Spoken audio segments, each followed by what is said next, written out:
Thank you and welcome to the 5 Imposter Behaviors Hurting Your Career. Hello, everybody. I'm Constance Howard, executive coach on a mission to help women gain unstoppable confidence. I'm also a former TV news journalist and a 4-time Emmy Award winner.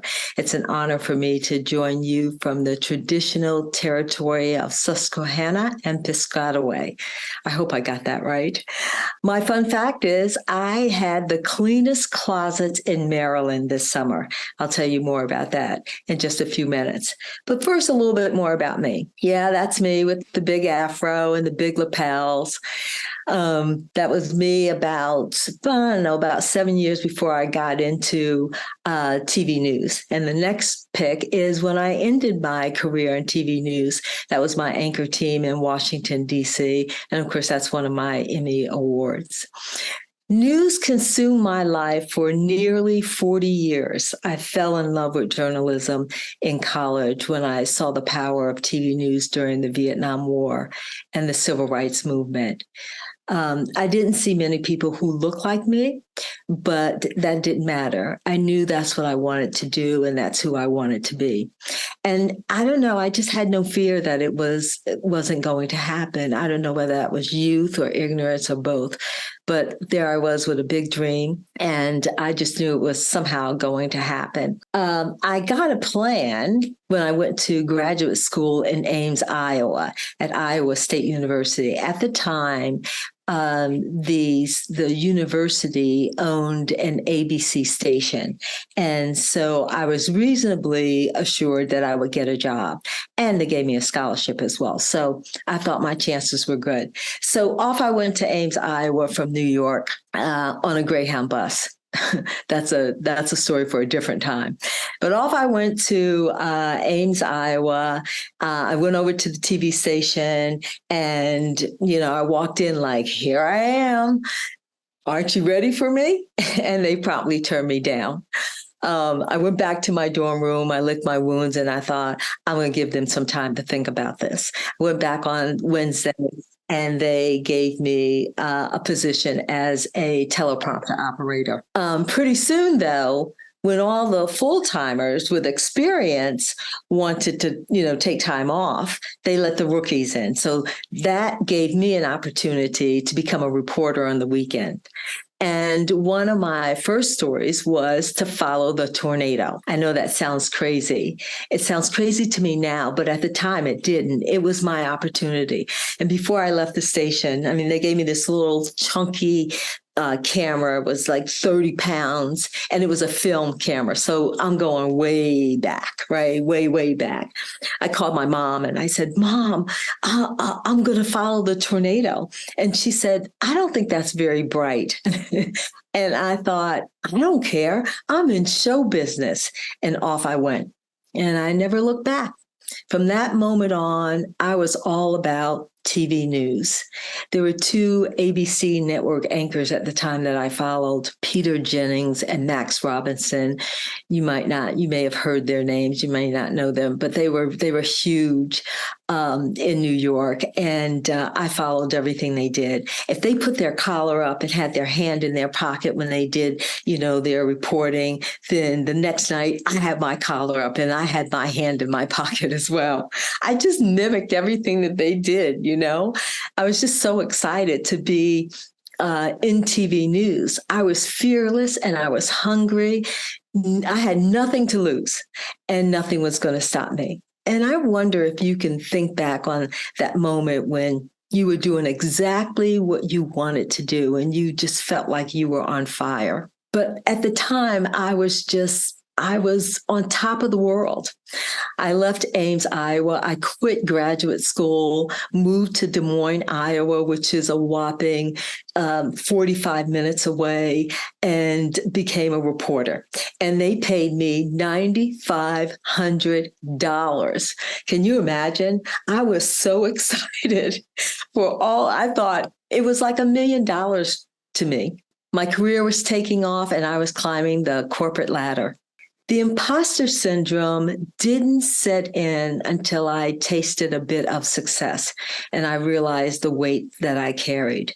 And to be honest with you, I didn't know I had the imposter syndrome until way later, like decades later, right? I just knew that something was off.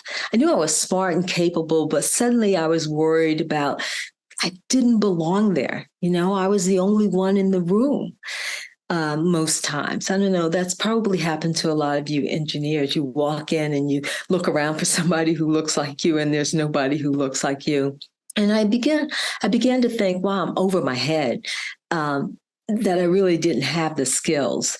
I thought if somebody asked me about viewership or ratings, I wouldn't know what to say.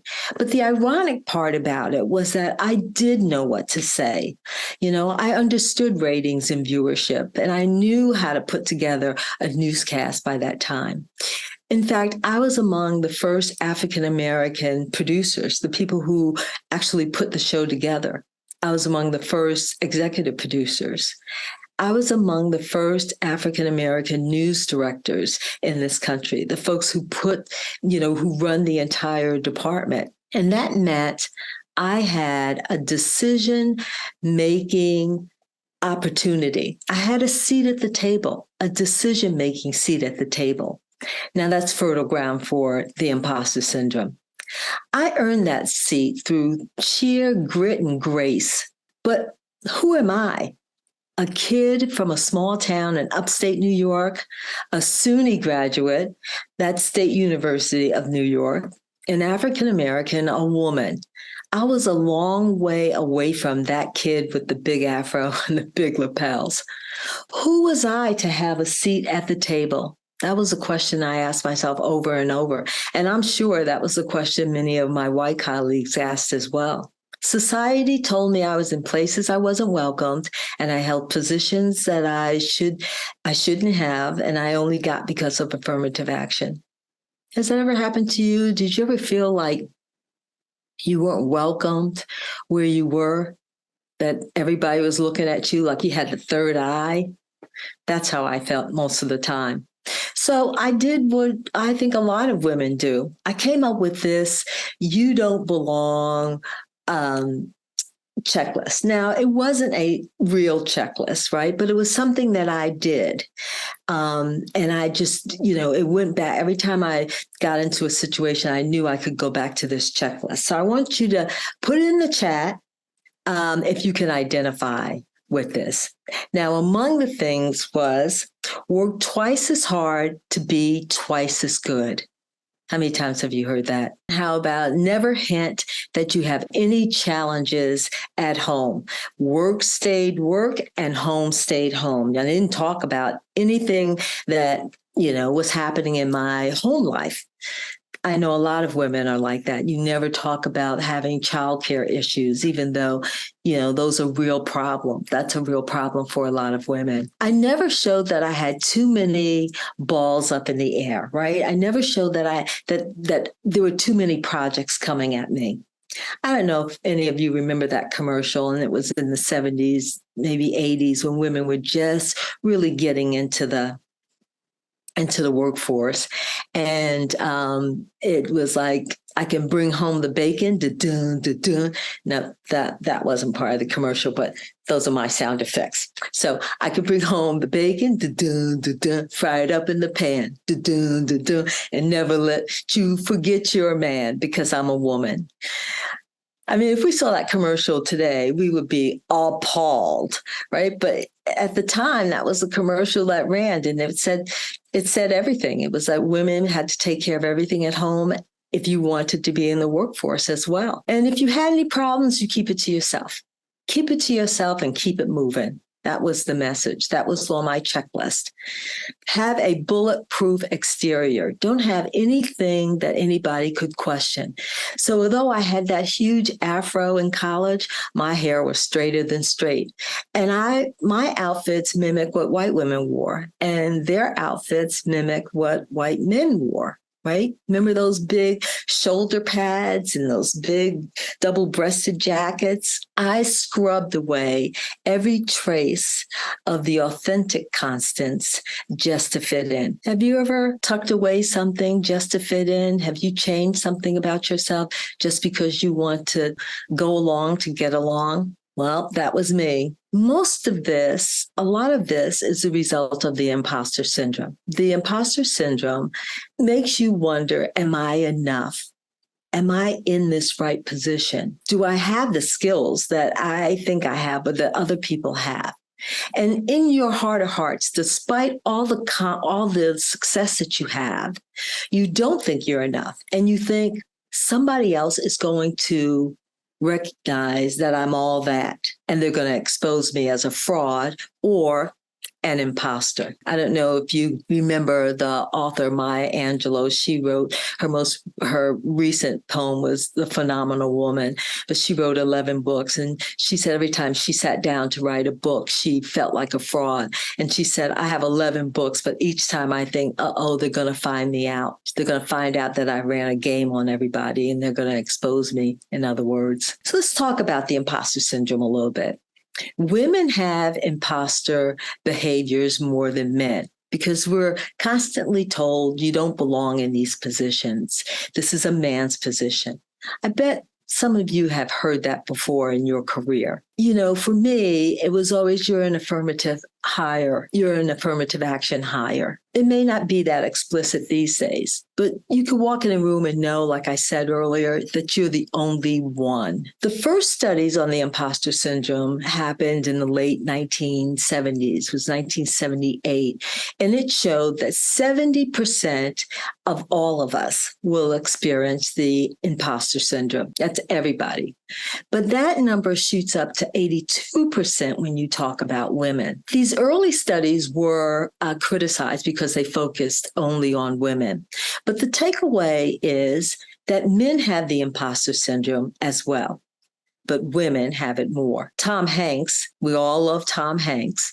He once said, no matter what we've done, there comes a point where you think, how did I get here? And when are they going to discover that I am, in fact, a fraud and take it all away? So men have it as well, but they handle it differently than women. And I want you to think about the men in your life and see if this resonates with you.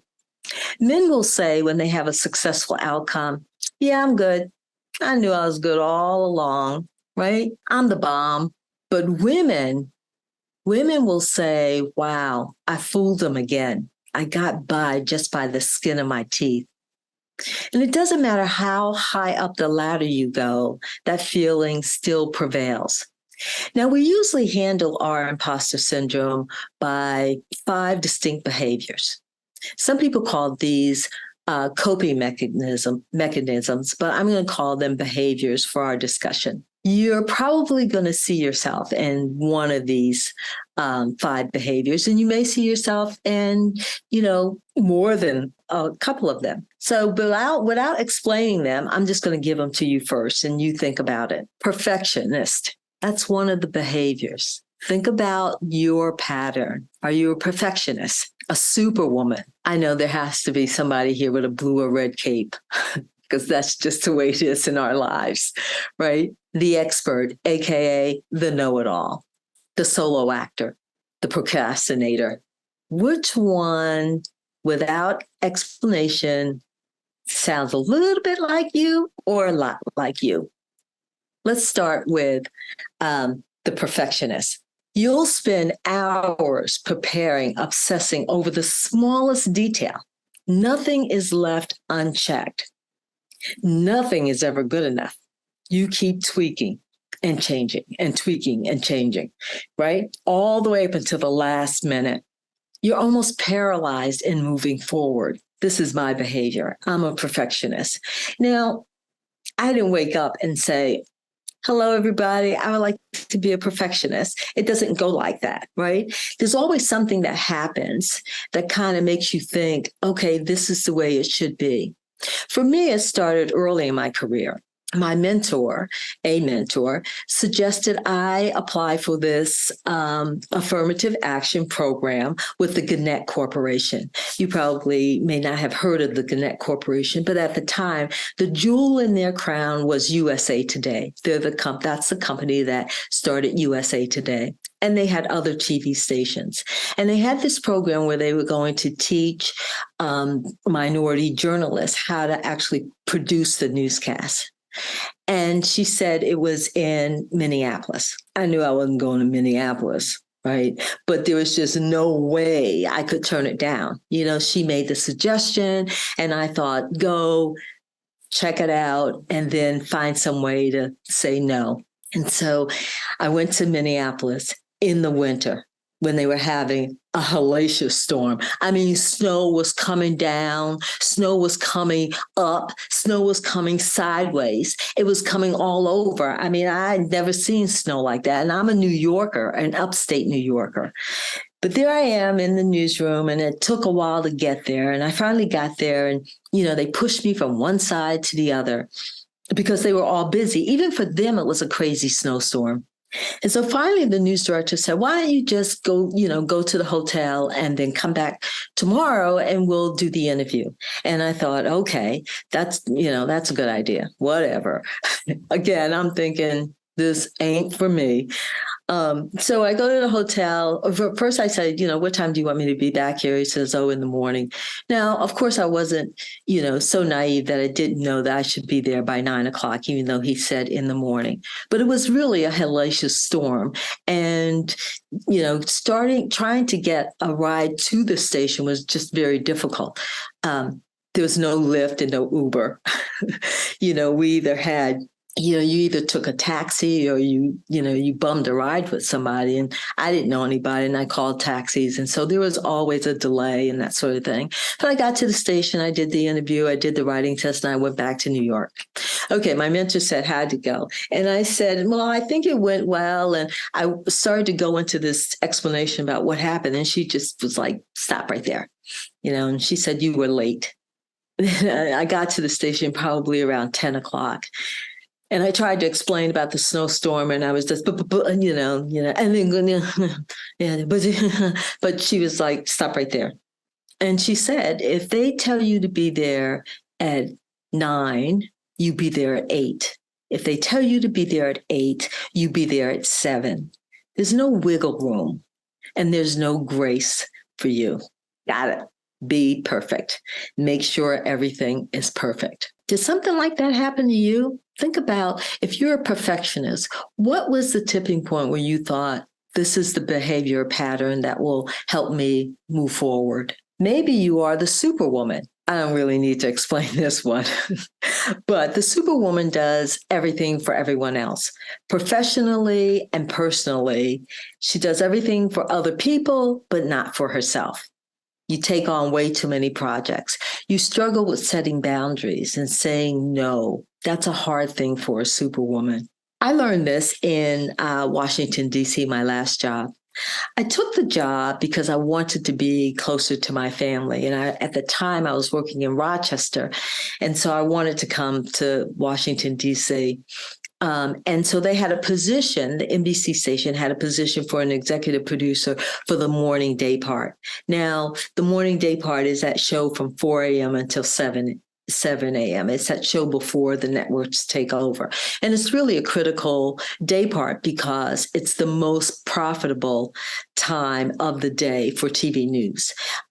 Because nobody is staying up late to watch news. They're getting up earlier, so they charge more for the ad time. So it's really an important day part. And so when I did the interview, then the news director said, oh, you get in about 3:00 in the morning. Okay, well, I knew that wasn't true. Who gets in at 3:00 and the show goes on at 4? But you know what? I wanted the job. And so I ignored the red flag. And so when I got here, I realized that I really had to get into the station at 1:00 in order to, be able to really craft a show and, make sure that everybody was where they needed to be and the stories, we needed to cover were being covered. So that meant that I had to start my day 10:00 the night before. So 10 o'clock, I get up, I do my prayer and meditation, 11 o'clock, watch the news, 12 o'clock, get in the car, 1 o'clock, get to the station. The show goes off at 7. I start working on the next day. My boss would come in and all the other day site managers would come in at 9 o'clock and they would be fresh to start their day. And, if I wanted to move up in the system, I had to be fresh to start the day again, right? Even though I had already worked a day. I would continue to work, and there would be meetings at 10:30, 11 o'clock, and I'd participate in those meetings because the culture of the station is that if you want to move ahead, you volunteer for other projects and you participate in, what's happening in other day parts. So there'd be days when I start my day at 10 o'clock the night before, but I wouldn't end my day until 1 o'clock the next day, 1 o'clock in the afternoon. It never occurred to me to say, this is crazy, even though it was crazy. Right? You can just listening to it sounds crazy now to me. And I think, what was I thinking? But I would never say no, because I didn't want them to think that I was anything but a hard worker and a team player. That's my version of being the Superwoman, the expert on everything, AKA the know-it-all. You try to be the person with all the answers, right? You beat yourself up if you are confronted with a question that you can't explain, right? You worry. You won't start a new project. You won't go for a new promotion or any of that stuff until you know that you are an expert in the field, right?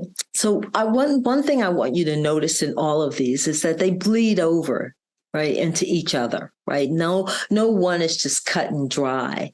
There's a little bit that goes with each one. So for the expert on everything, I got to tell you, I'd bribe members of my inner circle to, come over and pepper me with questions anytime I was faced with like a big project or a report that had to be done. They had to, ask me, various questions about what was going on in the news and in the industry and that sort of thing. What were the trends and that sort of thing? Because I never wanted to be caught off guard. Now, if I didn't have the answer, we would come up with some way to pivot. But God forbid I'd be in that meeting and I didn't have an answer for something that came up. I would just beat myself up over it. First of all, little Connie on my shoulder would appear. You know how they pop up? Have you see those cartoons where something just kind of pop up? And little Connie would pop up and say, boy, you blew that one, didn't you? Your career is in jeopardy, right? And it was never in jeopardy, but in my mind, this became like that, right? So I did whatever I had to do to make sure that I was the expert on most, if not everything, that I thought would possibly come up. Do you try to do that? Are there times when you've been in a meeting and you just think, oh my gosh, somebody's going to ask something and I'm not going to be able to answer it. That is just a horrible feeling. So I tried to be the expert on everything. Solo actor. Mm-hmm. You refuse to ask for help, no matter what the cost. You need to be completely in control and you do everything yourself. I was that person. And I bet some of you work for that kind of person where, they never allow you to do anything. I remember I was going for a retreat, and so it required me to be away from the newsroom. And my big panic was that something would happen and, the team would not be able to handle it. And so, what I did was I came in and I put all the newscasts together. And so all they had to do was insert whatever happened, whatever story, they just insert it there. My fear was that they wouldn't be able to handle it and it would make me, the manager, look bad. Right. But I never stopped to think that I wasn't giving my team an opportunity to stretch their wings and become stronger. Right. It was all about what would happen if somebody discovered I wasn't as good as I thought I was or said I was. The procrastinator. You wait until the last moment to get anything done. You avoid making clear, decisive decisions. You do a whole lot of busy work that doesn't really get you, closer to your goal. You're paralyzed almost to the point where you jeopardize the report or the project. Right now, earlier I said I had the cleanest closets in Maryland at one point, and that's because when Holly said, "Oh, you're going to get this opportunity to talk to the group," I was so excited. I started thinking about all the things that I could talk about and all the things that we could do, and I wanted to be fully prepared. And the first thing I thought about doing was I had to clean my closet. That I had to clean the closet. I couldn't start unless that closet was clean. Don't ask me why, but everything came out and I color coded, shirts went here, boots here, heels here. I mean, I was in the throes of an imposter syndrome moment. And I looked around and all this crap was all over the floor. And I thought, what are you doing? You've lost your mind. And I did for a second lose my mind. But that was because, I was just, almost paralyzed. And, the opportunity seemed so overwhelming. And I didn't want to face it. I thought the closet would be a better option for me. That's what a procrastinator does. So there you have it. You have the 5 distinct behaviors: the perfectionist, the superwoman, the expert, aka know-it-all, the solo actor, and the procrastinator. Which one are you? Now, remember, I said they bleed over into each other. So you may have a little bit of all of them. You may have done a little bit of each one of these, but there's always one driver. There's always one driver. For me, it was being a perfectionist, right? That was the driver. But at any given moment, that procrastinator would pop up, as it did with my closet, right? So I want you to think about your patterns. What are your behavioral patterns? Are you a perfectionist? Are you a superwoman? Are you the solo actor, the expert, the procrastinator? What is it that you do? I want you to just jot that down. What is your imposter behavior? Which behavior is the driver for you? I did a little, as I said, I did a little bit of all of them, but my consistent one was being a perfectionist. And, for decades, I watched over everything, and there was no detail that was too small that didn't require, hours of debate. So why do we do these things? We do them because they work. Every time you have a project or a report that goes well, in your mind, you're thinking, well, it worked. All that hard work that I did paid off, right? So I'm not going to reinvent the wheel. I'm just going to rinse and repeat. I'm going to keep this going, right? My perfectionism worked because my male colleagues, they barely showed up, let alone, be prepared, So in my mind, I won. Anytime it went well, I clocked up another win. But really, I was the biggest loser at the table because of the price I paid for that success. And the price you may be paying may be too high as well. You have to think about that. What is the price you're paying for your success? Some of the things that you're paying, right? What's happening? Increased workload. I should have put excessive workload, because that's one of the downsides of being a perfectionist, a solo actor, a procrastinator, a superwoman, the expert, right? The excessive workload. I'm reminded of that I don't know if it's a joke or what, but it's like, what does the person get who wins the pie eating contest? Well, they get more pie. Do you ever feel like you had success and then what did you get? You got more work. They gave you another project. Woohoo! You get to do another project. You're always looking over your shoulder. Like, who's behind me? Who's coming up behind me? Who's threatening my position? Exhaustion, depression. I can't tell you how exhausted I was. I was just operating on fumes, and I'm sure I was probably depressed, but I was too tired to know. So I just kept going. Low self-esteem, nightly drinking of several glasses of wine. So I had a friend who was, I looked at her Facebook posts and her LinkedIn posts, and she was like on top of the world. She was a AKA, and she was just, on top of the world. And I called her up and I said, "Hey, you are really doing a great job." And the conversation it just stopped. And she said, "I'm a hot mess. That's social media." I'm a hot mess, Connie. And she also shared with me that she was, self-medicating herself. Well, every night she'd have a couple of glasses of wine and she felt like it had gotten out of hand. Not exercising or eating well, not taking care of yourself. You usually don't have time to take care of yourself because you're busy, making sure that you're, researching something or you're tweaking something, or you're taking care of something for somebody else. There's no time to take care of you. That's the price that you're paying. What is your imposter behaviors costing you? I want you to put it in the chat. Just put in the chat some of the costs you're paying for the imposter syndrome. Relationships, yes. Yes. Losing relationships, absolutely. I felt like, by the time I left TV news, I felt like, what happened to all the single men? Where did they go?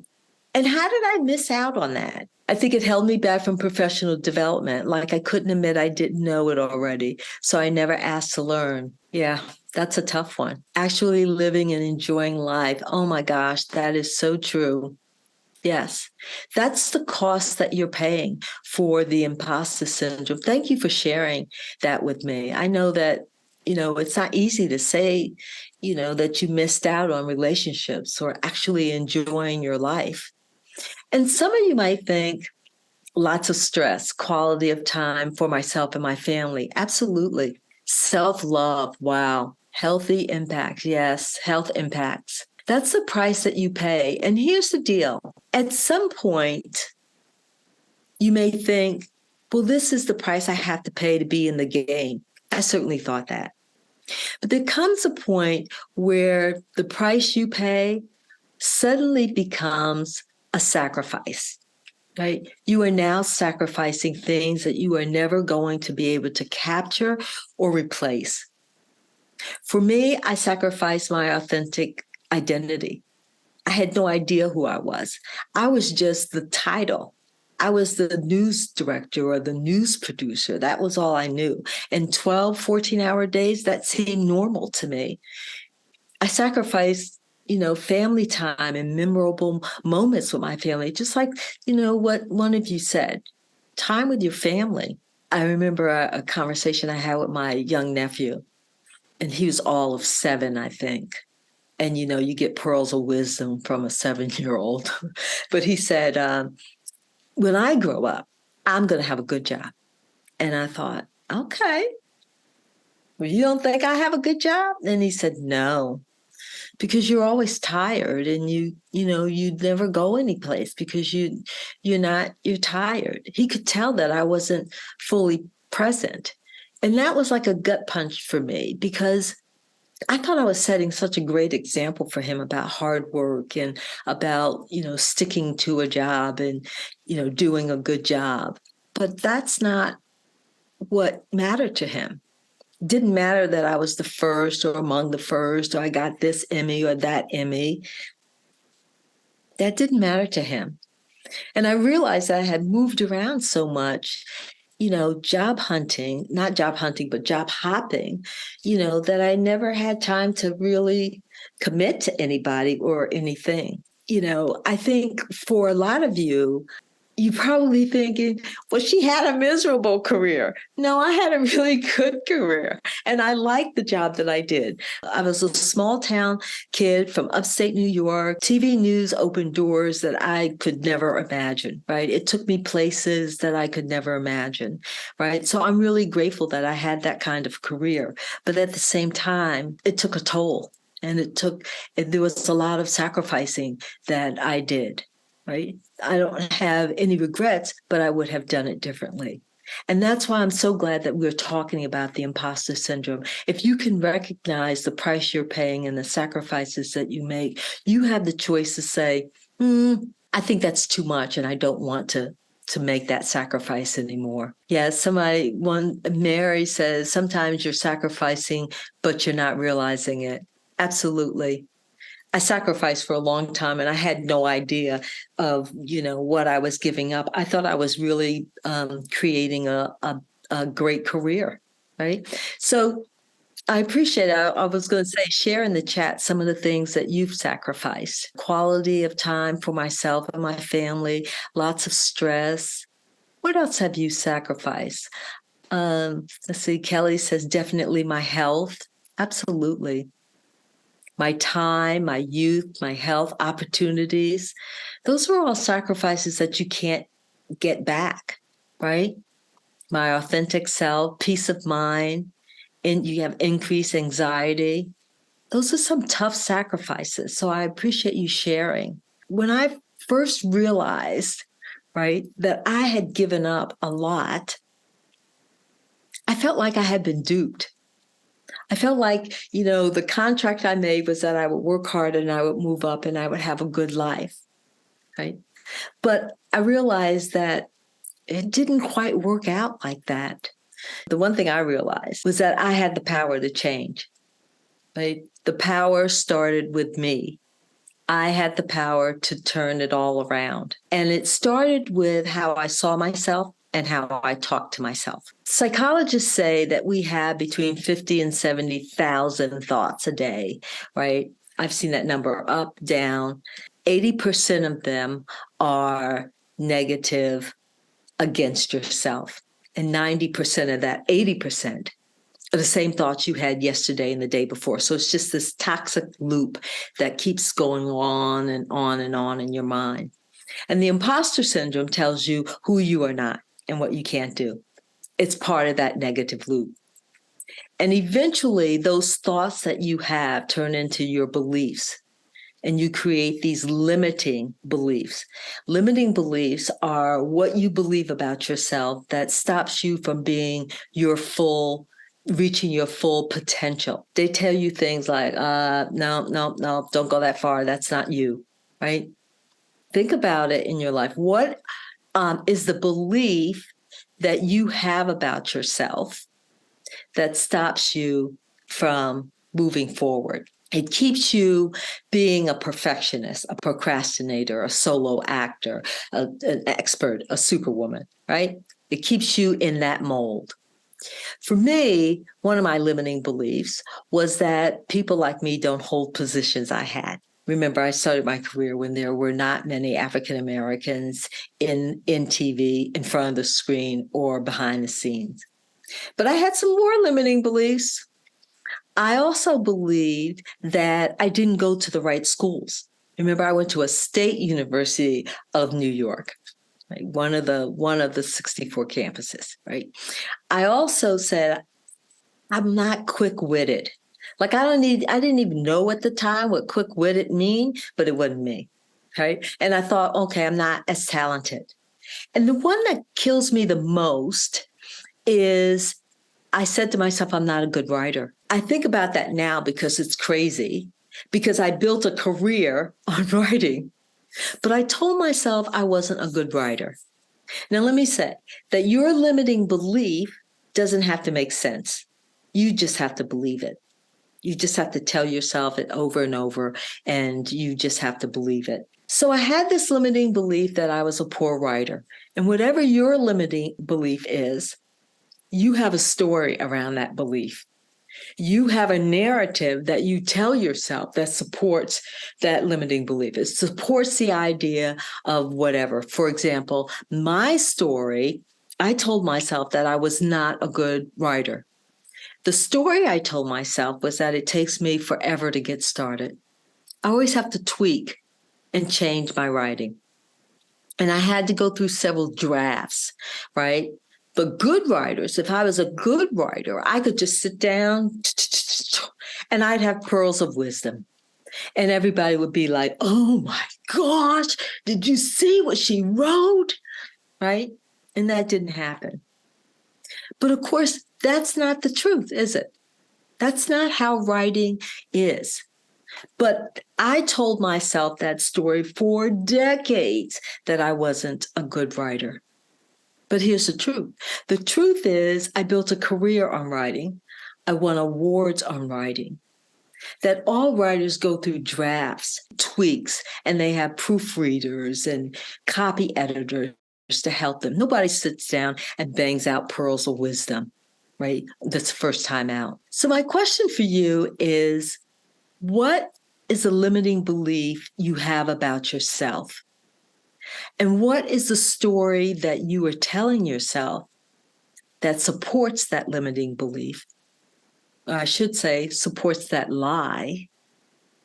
And finally, what is the truth? I want you to take a few minutes and just think about that. Write down what your limiting belief is, the story you tell yourself, and finally, the truth.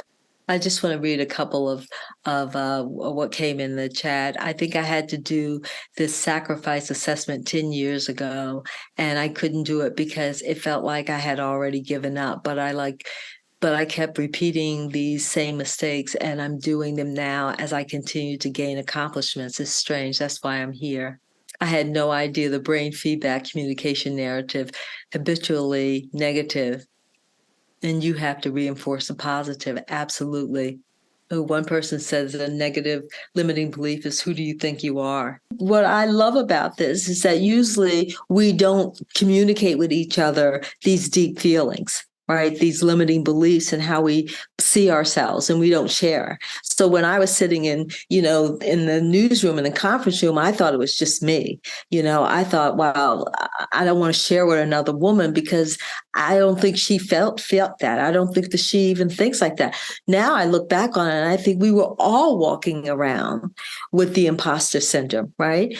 And I also, I don't go into this a lot, but I also think that, it kept us working really hard. And I look back on the male colleagues and they just kind of barely showed up. And the women were just working as hard as they possibly can, hoping, right, that somebody would notice, hoping that, the news director would say, hey, you're doing a good job. What if I give you a raise? That was laughable. They'd always hand out these little things they called gems, but the gems were worthless, right? We honestly, I can say that I left money on the table because of my limiting belief. What money are you leaving on the table because you have this limiting belief? I'm so glad that you realize that you are more than capable. You're more than deserving of the position, of the money, of the respect, and that's why I do what I do, is because I sat there for decades and I think, wow, I would do this so differently. And I want to make sure that women know that they can do it differently. I think we're at the point now where you have to decide what story you're going to believe. What do you believe? Are you going to believe the limiting belief? I want to call it the lie. Are you going to believe the lie, or are you going to believe what really is the truth? For a long time, I believed my story. I believed it. And so it took a minute for me to, absorb that I wasn't a bad writer, and I started collecting more and more evidence that proved that I was a good writer. And I also decided that, I was going to reach out to other people. And so I want to encourage you that if you're struggling to believe your story, if you're struggling to find evidence that supports your new belief, right? The new story that you tell yourself, then I want you to just become conscious throughout your day of what happens, right? Whatever it is. For me, it's like if I wrote something, I would, really evaluate it. I would also reach out to my inner circle, because a lot of times people outside, people who are watching you can tell you a little bit more about yourself than you know about yourself. So my friends would, when I said, I think I'm a poor writer, they were always like, what? Where did that come from?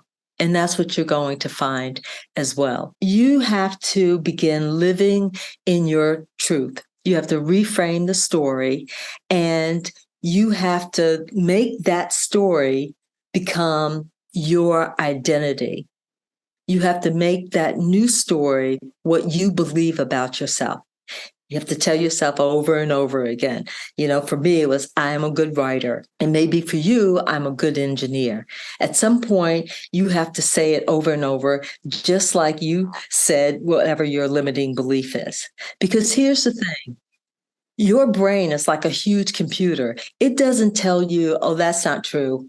This is true. It doesn't do that. It takes in whatever you give it. Whatever you put in, it's going to absorb. So if you say, I'm a conservative, and you have conservative thoughts, right, and beliefs, and you hang out with conservatives, well, guess what? You're a conservative. So if you want to change your behavior, you want to change your limiting belief, change your identity. Now, I'm going to give you 2 words that is the start of you changing your identity. And some of you are going to say, really, those are the 2 words you're going to give me? And some of you may already be doing this practice. 2 words I'm going to give you is I am. I want you to talk about who you are. I am. Whatever you are, whatever you put at the end of that sentence, that's going to become your identity. For me, my belief was I was a poor writer, but after a while, I could see that was not true. So I formed a new identity. And I started to say, I am a storyteller. Now, was that transition easy? Not at all.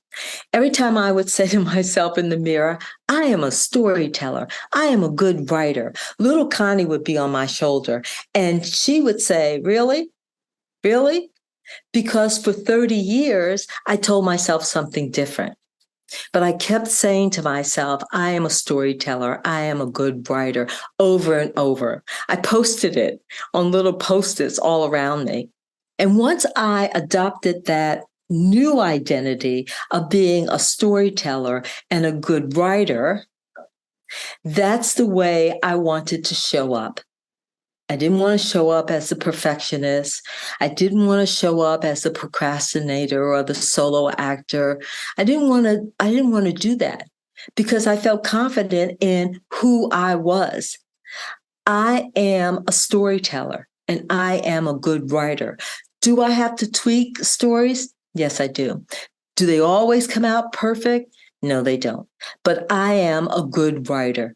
I showed up differently.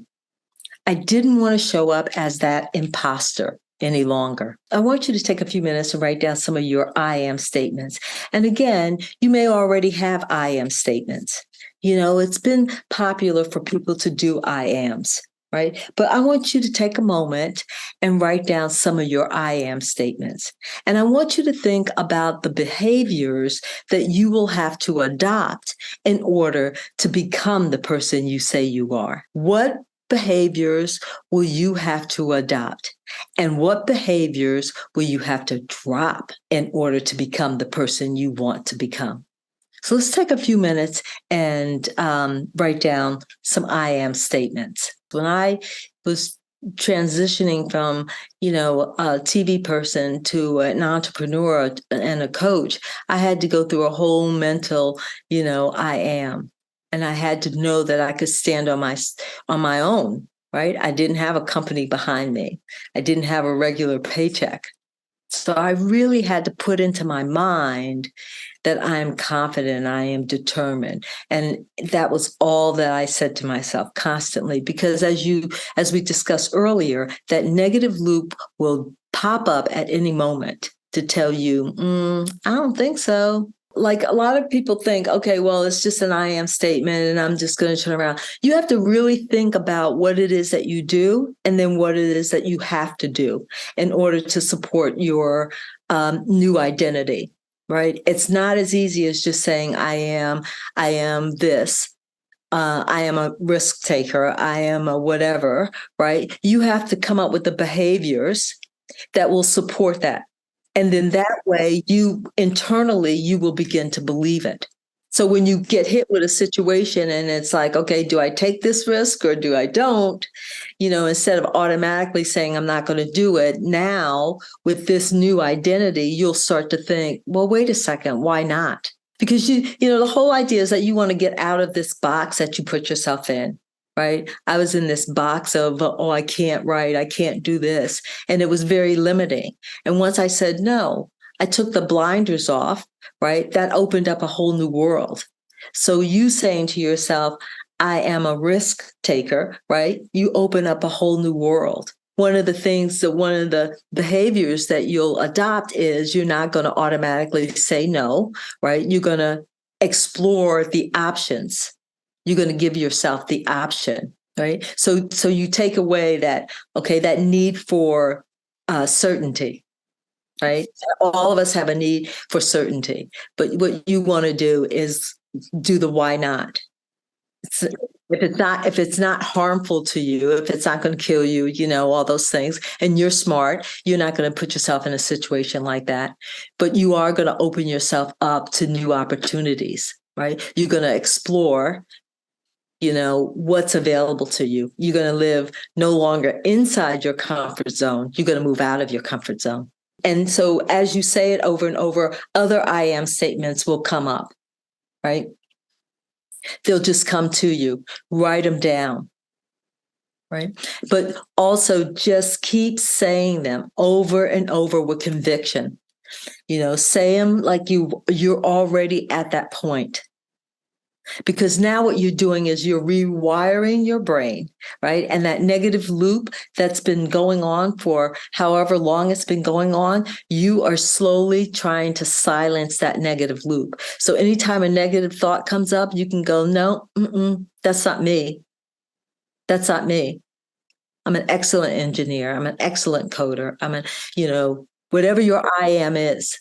And you have to silence that negative voice. Right. And it starts with how you talk to yourself. And that's really, as we begin to wrap up this session tonight, that's really what you have to do. You have to build an action plan that will now support your new identity. You can't just say I am and then expect that, heavens will part and you're going to be a new person. This is really hard work. And I think for a lot of us, we don't do it because it is hard work. You have to really examine who you are, and you really have to have clarity around what it is you want and who you want to become.